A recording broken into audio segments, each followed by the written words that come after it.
a grabar.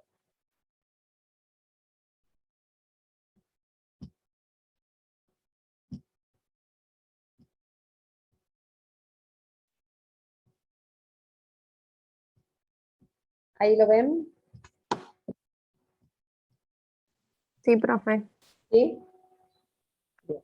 Entonces, hablábamos de estas características. Es muy importante saber qué lo produce al mecanismo. Si bien ustedes no van a recibir al paciente, pero sí el saber si tenemos una fractura engranada, una fractura cabalgada, porque van a haber diferentes separadores que vamos a utilizar. Si hay fracturas anguladas, con el tiempo se van a ir dando cuenta. Esto de si llegó un paciente con una fractura abierta, jamás van a llevar material de osteosíntesis para hacerlo, sino atender primero para que ese hueso vuelva a tener una condición. Acuérdense que cuando ustedes trabajen con los traumatólogos son literalmente hinchapelotas, literal.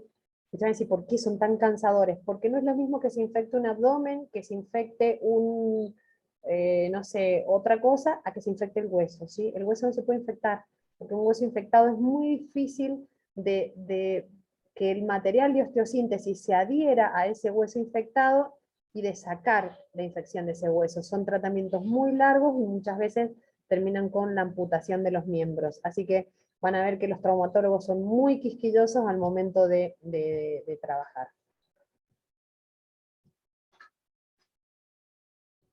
Lo que hablábamos un poco más temprano, sin tratamiento, o sea, sin hacer una osteosíntesis, un hueso roto se va a curar siempre con un callo, pero vamos a ver de qué forma, ¿sí? Se va a curar, porque la respuesta natural que hablábamos de estas células osteoprogenitoras que tienen el hueso, ¿sí?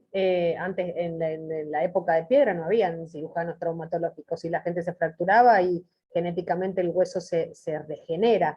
Pero imagínense una fractura acabalgada, se va a sellar, va a ser un callo, ¿sí?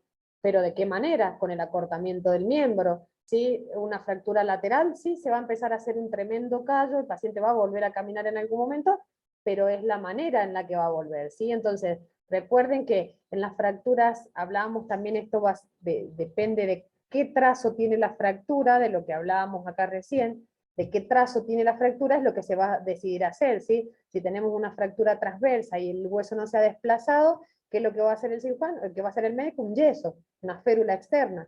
Pero fíjense, una fractura oblicua, una fractura espiralada o una fractura oblicua importante, ¿qué es lo que va a hacer? Osteosíntesis. Vamos a necesitar darle otra vez esa continuidad, si no la función que tenía el hueso no va a ser la misma, ¿sí? Entonces, hay diferentes formas de tratar estas fracturas. Recuerden siempre que estas células van a regenerar el hueso, pero es la manera, cómo, ¿sí? Entonces, el tratamiento de las fracturas para reducir, para volver a darle continuidad a este hueso, ¿sí? Y reducir esta deformidad que le puede generar al paciente esta formación del callo, van a haber tres maneras, ¿sí? Extemporánea, de reducción lenta y de reducción quirúrgica. ¿Qué significa esto? Extemporáneo, que lo que va a hacer es suprimirle el dolor al paciente que le genera esta fractura, llevar este segmento a la posición de relajación muscular, lo que hablábamos recién, realizando maniobras de tracción y reducción con métodos mecánicos. ¿Qué quiere decir? Se utilizan, ya les voy a mandar una foto, justo tenemos un paciente con tracción en la clínica, cómo se pone la tracción para poder suprimir este dolor de la contracción que genera el músculo, o hay camas, sobre todo en los servicios de traumatología, como el Hospital Central o el Hospital Lago Mayore, que van a ver que hay mesas ortopédicas o hay camas ortopédicas donde están los pacientes en tracción, ¿sí? Eso significa que hasta que se haga el callo, ¿sí? El paciente puede estar traccionado y con una reducción extemporánea, traccionado. Si yo tenía un hueso cabalgado, lo tracciono y al tenerlo en tracción, las células osteoprogenitoras van a empezar a formar el callo, pero en forma alineada, ¿sí?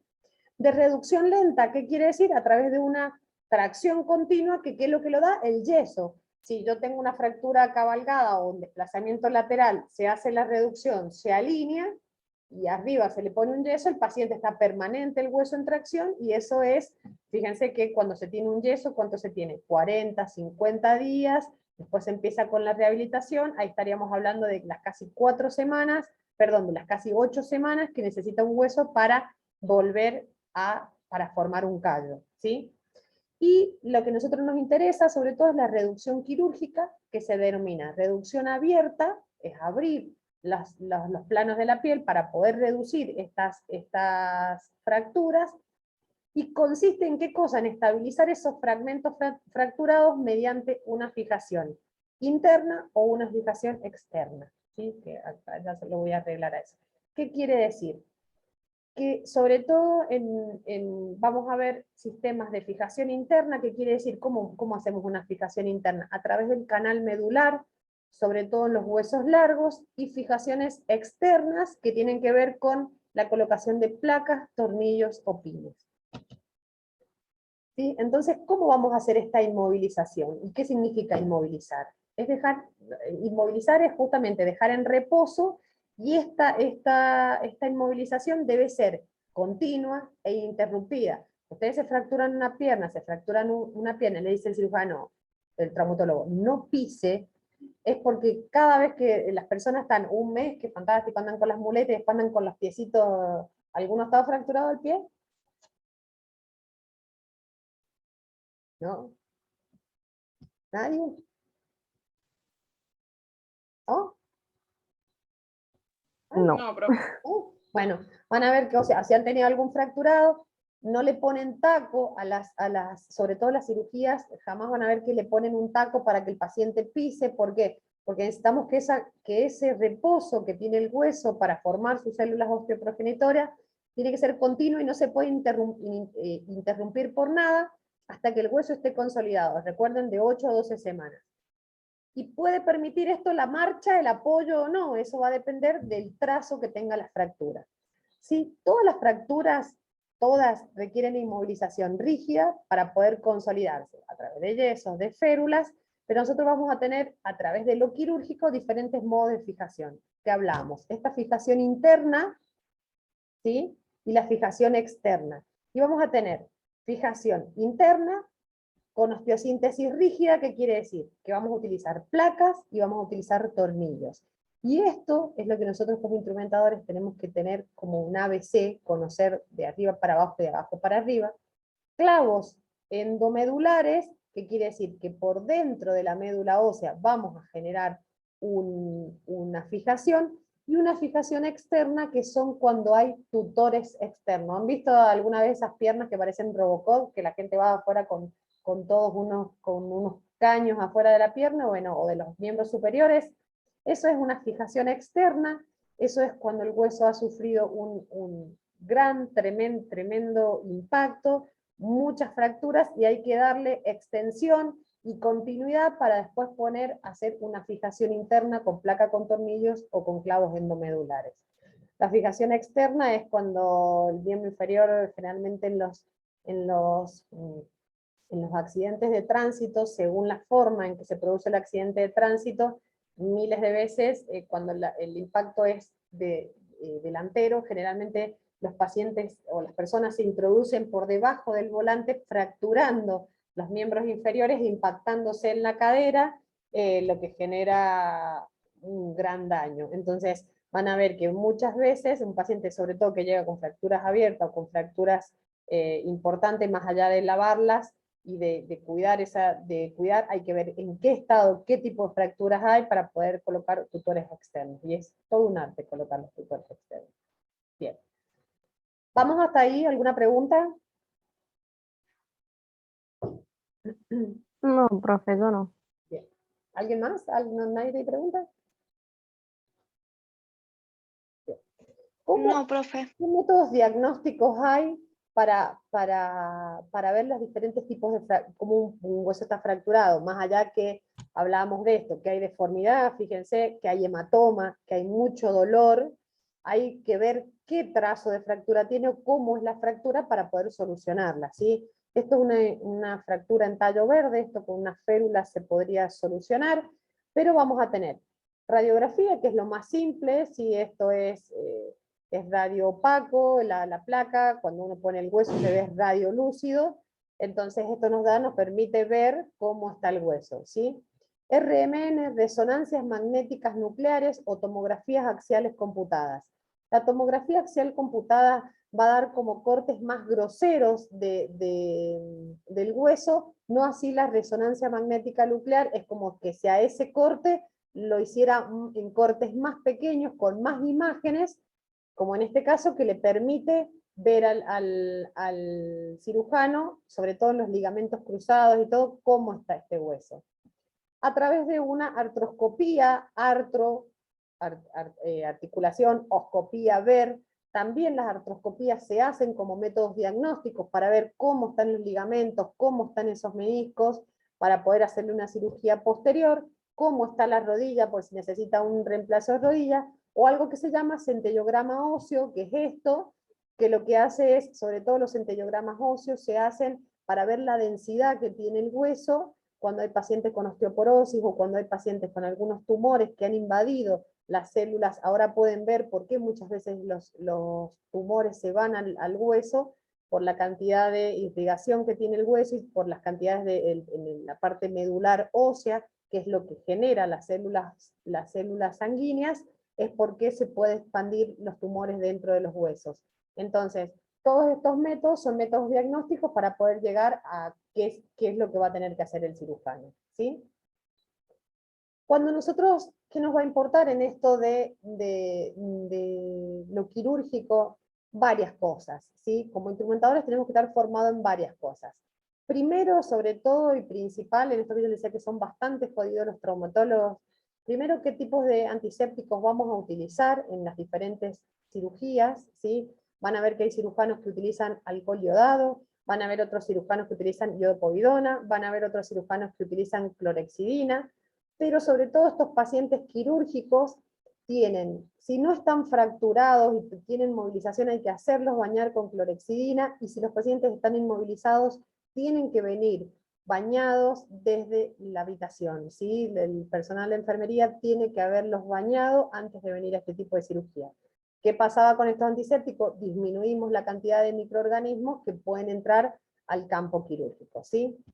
Los campos quirúrgicos daban a ver que cuando hacen cirugías traumatológicas los paquetes son como vienen con muchas sábanas, como con muchas compresas. Estos campos quirúrgicos lo que van a querer hacer, como en todas las cirugías, es diseñar un campo estéril, establecer un campo estéril, pero para lograr los mejores resultados quirúrgicos y qué cualidades tiene que tener estos campos quirúrgicos traumatológicos a diferencia de los campos quirúrgicos comunes que vamos a utilizar en las cirugías generales, ¿sí? Impermeabilidad.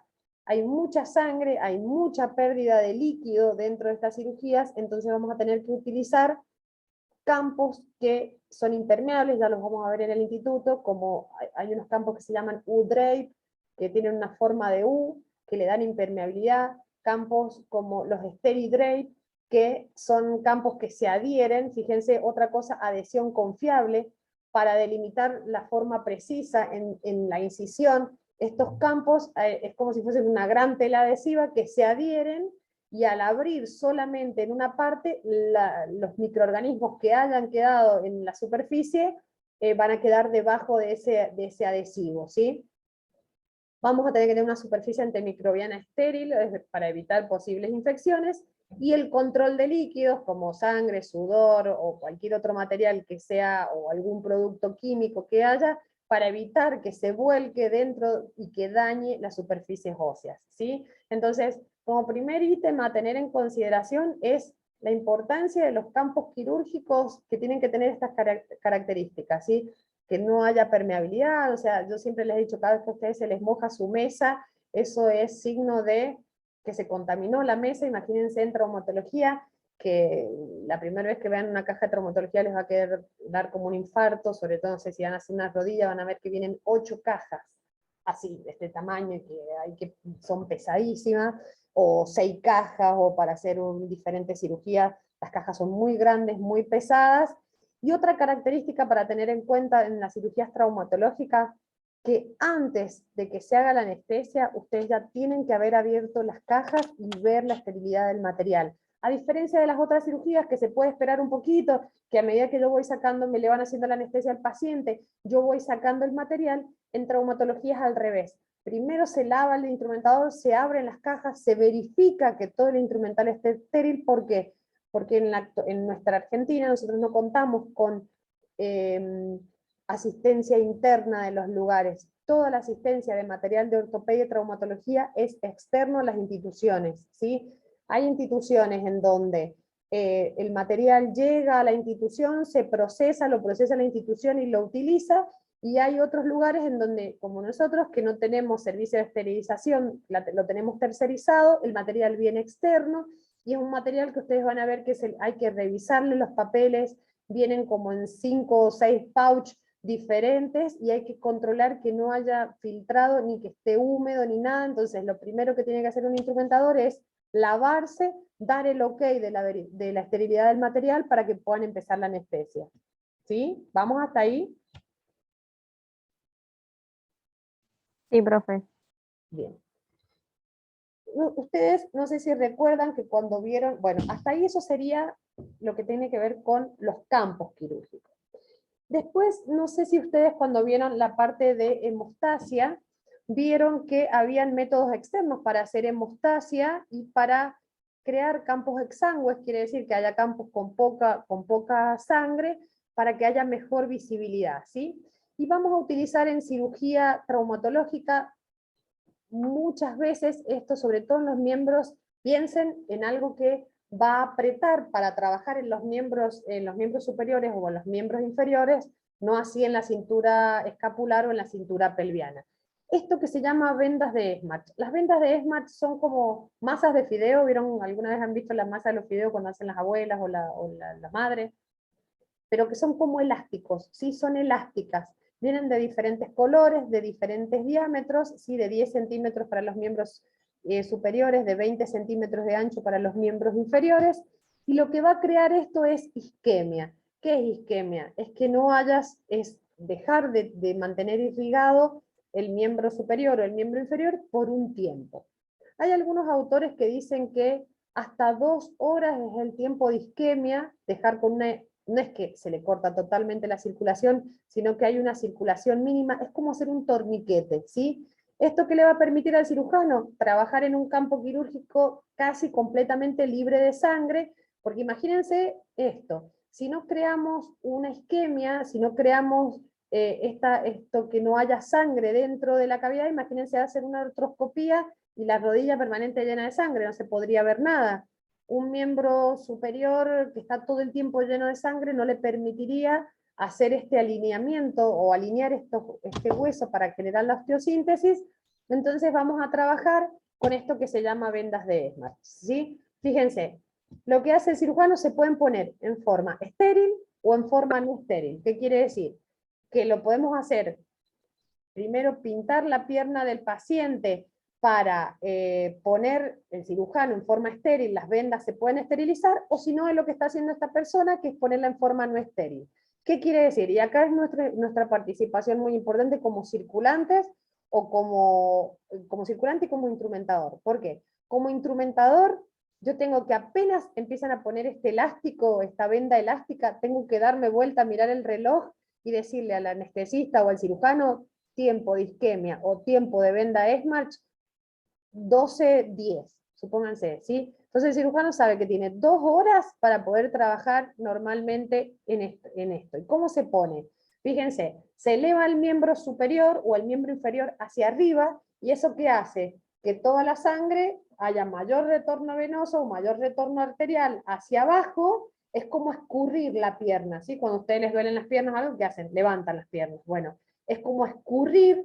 ¿Y qué es lo que se empieza? Desde el pie, envolver de la forma que lo está haciendo esta persona, y una vez que llega a este nivel, ¿sí? Que llega a este nivel, supónganse que haya una fractura de esta parte, o vamos a hacer una cirugía de rodilla, o en esta parte del fémur, no acá arriba, porque acá no se puede poner, la venda, cuando la persona esta llega colocando la venda a este nivel, le vamos a pasar otra venda y la va a empezar a enroscar alrededor del miembro inferior, lo va a empezar a enroscar, y una vez que tiene hecho el torniquete, va a retirar esta venda, ¿sí? Entonces, va a quedar este torniquete, cosa que nosotros vamos a pasarle una compresa, vamos a cuidarle bien la pierna al paciente, porque imagínense que tiene un elástico que no le permite que vaya sangre hacia la parte inferior, muchas veces generando hematoma. En la actualidad, hay lugares donde hay vendas Smarch o hay lugares donde se hacen mangos neumáticos, que significa que hay un sistema de un manguito igual que si fuese un tensiómetro, que tiene este tipo de reloj, y que lo que va a hacer, insuflar tantos milímetros de mercurio de aire, generando, fíjense, no necesitan ponerle vendas de Smarch, lo que se va a poner este mango neumático. Este es un fijador de una pierna, lo que se va a hacer es para trabajar en una artroscopía, es un soporte de pierna, ¿sí? Y fíjense lo que siempre, una vez que se termina, si se hace en forma no estéril, si se hizo en forma estéril, se pintó primero el miembro inferior o superior y se pone la venda en forma estéril, y si no se hace en forma estéril, al terminar de poner la venda, ¿qué es lo que se va a hacer en cirugía traumatológica? El lavado. El lavado con una solución de clorhexidina, lo que va a hacer el circulante es cepillar toda la pierna, más allá que el paciente ya venía bañado o lavado, ¿sí? Se vuelve a limpiar el miembro superior o inferior, ¿sí? Entonces vamos a tener para hacer tiempos de isquemia con vendas de Smarch, sobre todo si vamos a trabajar en miembros superiores o inferiores, o manguitos neumáticos, ¿sí? ¿Vamos hasta ahí? Sí, profe. Sí, profe. Clarísimo. ¿Sí? Entonces, una vez que nosotros como instrumentadores, primero ya tenemos en consideración qué cosa.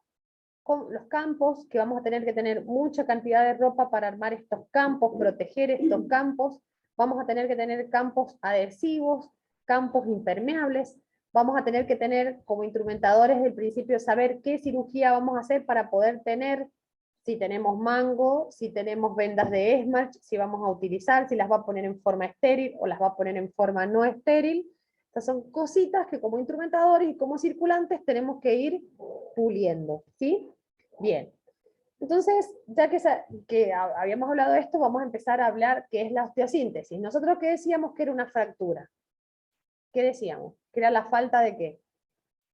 De la continuidad de un hueso. Falta de solución de continuidad de un hueso. Entonces, cuando hablemos definiendo la osteosíntesis, cuando definimos la osteosíntesis, ¿qué es? Es restablecer esa solución de continuidad, ¿sí? Es darle restablecimiento a esa solución de continuidad, ¿sí? Y en el tratamiento quirúrgico de todas las fracturas, los metales, ¿sí? Todos los metales, es lo que va a ser el pilar fundamental para estabilizar estas fracturas, ¿sí? Metales como níquel, como titanio, como acero inoxidable, y van a haber diferentes aleaciones, diferentes cosas que el mercado ha ido poniendo cada vez en el tapete para que se puedan hacer, no solamente darle esta continuidad, este restablecimiento de la continuidad a la fractura, sino también darle una mayor adaptabilidad al hueso, una mayor funcionalidad al hueso, y sobre todo, recuerden que ¿qué es lo que es una placa, o un pin, o un tornillo? Una prótesis, ¿sí? Que el cuerpo va a tratar de rechazar porque es un cuerpo extraño, ¿sí? Entonces, para realizar esta osteosíntesis, para poder fijar estas fracturas, darle continuidad, si no se pudo hacer por la forma a través de una férula, o por la forma de tracción, se está haciendo por la forma quirúrgica, que es lo que se va a utilizar para poder hacer esta osteosíntesis. Vamos a utilizar placas, que como instrumentadores tenemos que saber de placas. Vamos a utilizar clavos, como instrumentadores tenemos que saber clavos, y saber cómo se colocan las placas y cómo se colocan los clavos, de clavijas, qué son las clavijas y cómo se colocan, de tornillos, ¿sí? De alambres, de agujas y de pines, ¿sí? Todo esto se utiliza para las osteosíntesis, ¿sí? Bien, vamos a empezar a hacer, hablamos, acuérdense que fijación interna, ¿sí? Que hablamos de fijación interna que iba a ir o por el canal medular o por el periósteo, por la parte que recubre al hueso. Entonces, fíjense, vamos a tener estos materiales de osteosíntesis, de fijación interna, quiere decir por afuera del hueso. Acuérdense, la fijación externa eran los tutores externos. Vamos a tener clavos de Stegmann, que son más o menos unos clavos gruesos, que son como si agarraran una lapicera, como el tamaño de una lapicera de 3 o 4 milímetros, y los de menor calibre que se llaman Kirchner, que no es Néstor Kirchner, pero se llaman así, se llaman clavijas de Kirchner, que son más finitas, es como si fuesen la parte de adentro de la lapicera, ¿sí? Esos serían clavijas. ¿Qué tienen estas clavijas? La particularidad de tener una punta para poder ingresar al hueso, o algunas son libres y otras son, fíjense acá, cerrojadas, ¿sí? Tienen como unas espiras. De estas clavijas se van a cansar de ver en las cajas. ¿Cómo se ponen estas clavijas? Siempre cómo se montan en un motor o en un perforador. Cada vez que hablamos de perforador, ¿sí? En otros países del mundo hay motores quirúrgicos. En la Argentina lamentablemente usamos muchas instituciones, a no ser que hay una sola ortopedia acá en Mendoza que tiene motores quirúrgicos.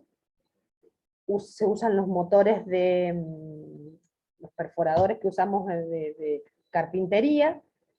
¿Con qué cosas en contras que tienen estos? Que no se pueden sumergir para lavarse, hay que limpiarlos, no se pueden sumergir para lavarlos, porque le arruinaríamos el motor. Entonces eso es algo que va muy en contra, existiendo en el mercado en otros países del mundo, jamás se le ocurrirían usar estas cosas, porque chicos, vivimos en la Argentina. Entonces se utilizan motores, van a ver que hay motores de diferentes marcas, y otro sistema de maquita, que son los motores que son canulados para colocar, que vienen con baterías manuales, pero la mayoría de los motores o perforadores que van a ver son de los convencionales. ¿Cómo son esto que vamos a hacer? Montar, igual como se monta una mecha cuando ustedes han visto a alguien que perfora con el motor, y esto lo que va a hacer es reducir una fractura. ¿Cómo la vas a reducir? De esta manera, ¿sí? Sobre todo, fíjense en dónde, en los dedos. Estas clavijas se ponen en forma a través de radioscopía. Otra cosa que van a ver siempre en los quirófanos cuando hay traumatología es radioscopía, un equipo de rayos permanente para ir viendo cómo se colocan estos pines o estas clavijas, o lugares donde no hay equipo de radioscopía, que se hacen estas cirugías más a ciegas. Pero fíjense que colocar estas clavijas se cortan muy fácilmente, como si fuese un alambre duro, se cortan con pinzas mecánicas, y esta es la forma de osteosíntesis con clavijas, ¿sí? ¿Vamos hasta ahí? Sí, profe. Sí, profe. Bien, entonces vamos a tener como primer forma de métodos internos clavijas de Kirchner o clavijas de Stegmann. Las clavijas de Kirchner son las que más van a utilizar, ¿sí? Osteosíntesis con tornillos. ¿Qué quiere decir? Que con diferentes tipos de tornillos, al haber fracturas, al haber segmentos fracturados, ¿sí? No se colocó placas, pero se colocaron tornillos. Fíjense la forma en la que se colocan los tornillos, y también se pueden hacer osteosíntesis solo con tornillos. Generalmente las osteosíntesis con tornillos en los adultos cuando son fragmentos muy pequeños, y sobre todo se van a poder hacer osteosíntesis con tornillo ¿en quién? En los niños, ¿sí? Bien. Entonces, aquí que hablábamos de esta osteosíntesis de tornillos, pero nosotros como instrumentadores tenemos que saber porque no es que todos los tornillos son tornillos todos iguales, y hay diferentes formas de tornillos.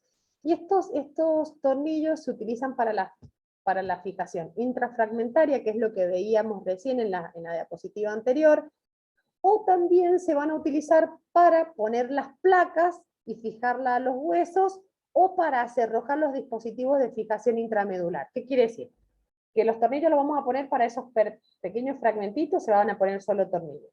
Para fijar la placa necesitamos tornillos, porque la placa sola no se va a mantener en su lugar, o estos dispositivos que yo les decía que son estos clavos endomedulares, no se sostienen solamente en la médula ósea roja, sino que se hacen unos pequeños orificios externos para, fíjense, imagínense, si este es el hueso, esto es el tutor que va a ir dentro de la médula, pero a su vez se van a pasar algunos tornillos para poder mantener esto en su lugar. ¿Sí? ¿Sí? Sí, profe. Sí, profe. ¿Qué tenemos que saber de los tornillos? Que los tornillos tienen una cabeza, ¿sí? Un eje, que es este, y que le va a dar la longitud, ¿sí? Que tienen una punta y que tienen filetes o espiras. Es lo que comúnmente llamamos rosca, ¿sí? Estas cabezas, ¿para qué nos sirve esto? Porque sí, porque ya van a ver que según sus diferentes espiras o diferentes filetes, es donde se van a colocar los tornillos, y yo como instrumentador tengo que ver en mi caja, según las placas o según el lugar donde se vaya a hacer la fractura, son los tornillos que yo tengo que tener. Vamos a tener diferentes tipos de cabeza. ¿Para qué me importa esto de las cabezas? Sí me importa, porque van a haber diferentes atornilladores para estas diferentes cabezas, ¿sí? Van a tener cabezas hexagonales, ¿sí? Cabezas cruzadas o ranura Phillips, ¿sí? Van a tener en forma estrellada, ¿sí? Entonces yo necesito, según la cabeza del tornillo que tenga, el atornillador. No se llaman destornillador, en cirugía se llaman atornillador, ¿sí? Y este eje del que hablábamos recién es una parte lisa que se ubica entre la cabeza y los filetes y que nos va a dar, es según si tiene este eje o no lo tiene, es donde se van a colocar los tornillos. Entonces, para ir aclarándoles un poco, porque yo les decía que era tan importante que supieran esto de los huesos, donde es el hueso cortical o donde predomina el hueso de esponjosa. Porque van a haber tornillos de cortical, ¿sí? ¿Qué particularidad tienen estos tornillos? Que lo que tienen estos tornillos es una muy buena sujeción al hueso cortical, no en el de esponjosa. Entonces, si yo veo que un cirujano está trabajando en la cortical de un hueso, jamás le pasaría otro tornillo que no sea un hueso de cortical. En general, estos tornillos de cortical no se ponen para segmentos intrafragmentarios, muy pocas veces. Generalmente para segmentos intrafragmentarios se van a poner tornillos de esponjosa, porque ya van a ver cuál es la función de los tornillos de esponjosa, pero se usan para fijar y comprimir una placa al hueso. Y la característica, si yo a simple vista veo un tornillo que tiene espiras en toda su longitud, ¿qué es lo que no tiene un tornillo de cortical? Eje. ¿Sí? Fíjense qué cortito que es el eje. Entonces, yo sé, cuando el cirujano está trabajando en cortical, no necesita decirme, pasame un tornillo de cortical, pasame un tornillo de tal. Si yo veo que está trabajando en la cortical de un hueso, ¿qué le voy a pasar? Tornillos de cortical, ¿sí? ¿Vamos hasta ahí? Sí, profe. Bien. Sí. Vamos a tener tornillos de esponjosa. ¿Qué características van a tener? Fíjense, a simple vista, si yo miraba un tornillo de cortical, ¿qué decíamos? Que tienen espiras en todo su diámetro, y fíjense que las espiras son muy cerquitas. La vuelta de espiras, ya vamos a ver el lunes, yo les voy a llevar tornillos y todo para que los vean. ¿Sí? ¿Qué diferencia tiene a un tornillo de esponjosa? Que sí, el tornillo de esponjosa tiene eje, y fíjense que separadas están sus espiras. Dice, para diferenciarlo más allá de su eje, que en una vuelta, en esta vueltita que da de esponjosa, caben dos vueltitas de corticales, como yo me doy cuenta, aparte de que tiene su eje. ¿Sí? Estos tornillos de esponjosa se usan como tornillos de tracción y obtienen una gran compresión intrafragmentaria. Fíjense que entonces, estos tornillos, si yo tengo una fractura y acá tengo otra fractura, cuando se introduce este tornillo, que tracciona este hueso hacia el otro, sí, es como si lo trajera. A medida que se va enroscando, es como si lo trajera al hueso hacia adelante. Entonces, no tiene rosca acá en toda su superficie, ya lo voy a arreglar esto, ¿sí? No tiene rosca en toda su superficie, es lo que lo va a diferenciar de un tornillo de cortical. Entonces, ¿dónde se van a predominar estos tornillos? ¿En dónde? En la esponjosa.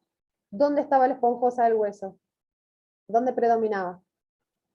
En la epífisis.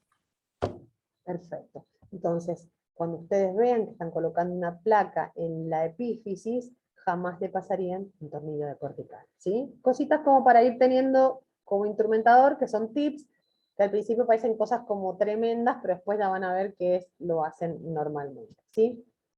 Vamos a tener otros tornillos que se llaman tornillos maleolares, ¿sí? Este tipo de tornillos son empleados habitualmente como un sistema de fijación para la osteosíntesis en los huesos largos y en segmentos de los huesos largos. Y ustedes me van a decir, no, se parece igual a este tornillo, al maleolar. No, porque al tornillo esponjosa.